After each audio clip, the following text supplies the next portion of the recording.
ఓం శ్రీమాత్రే నమః. అప్పుల బాధ నివారణకు నాగతంత్రం. ఎవరినైనా మొదటిగా మీ సమస్య ఏమిటి అంటే ఆర్థిక ఇబ్బందులు, అప్పులు ఇవే చెప్తారు. ఇలా తీవ్ర అప్పులతో బాధపడే వారి కోసం ఒక చిన్న పరిహారం. ఈ తంత్ర ప్రయోగాన్ని పంచమి తిథి రోజు మొదలుపెట్టి 5 పంచములలో పూర్తి చేయాలి.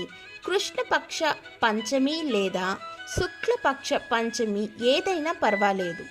గోధుమ పిండి, పసుపు, బియ్యము, తెల్లటి పువ్వులు, 2 మట్టి దీపాలు, బెల్లం ముక్కలు, పాలు, అగరవత్తులను అవసరం. గోధుమ పిండిలో కొంచెం పసుపు, పాలు కలిపి పిండి ముద్ద చేసుకోవాలి. ఈ పిండి ముద్దను 5 చిన్న చిన్న సైజు బంతుల్లాగా చేయాలి మరియు ఒక పెద్ద సైజు బంతిలా తయారు చేసుకోవాలి.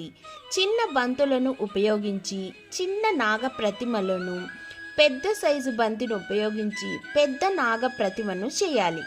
నాగ ప్రతిమకు తోక మరియు పడగ తప్పక ఉండాలి. నాగ ప్రతిమలకు అక్షింతలు, పువ్వులు సమర్పించాలి. పసుపు కుంకుమతో అలంకరించాలి. అగరబత్తితో ధూపం కూడా వేయాలి.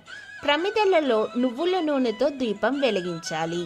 బెల్లం ముక్కలను మరియు పాలను నైవేద్యంగా సమర్పించాలి. అప్పులు, రుణాలు, బాధల నుండి విముక్తి చేయమని నాగదేవతను ప్రార్థించాలి. పూజ పూర్తి చేసిన పూజా వస్తువులను ఒకచోటే పెట్టి తర్వాత రోజు అన్నీ 5 చిన్నవి, 1 పెద్దవి నాగ ప్రతిమలను, పూజ వస్తువులను తీసుకొని ఇంటి నుండి దూరంగా ఉన్న ఏదైనా చెట్టు కింద పెట్టి వెనుకకు తిరిగి చూడకుండా వచ్చేయాలి. ఇలా మిగిలిన 5 పంచమి తిథుల్లో కూడా ఇలా పూజ చేయాలి. 6వ పంచమి తిథిలో అయ్యేలోపు మీ అప్పులన్నీ తీరి అప్పుల నుండి విముక్తి ఖచ్చితంగా అవుతారు. సర్వేజన సుఖినో భవంతు.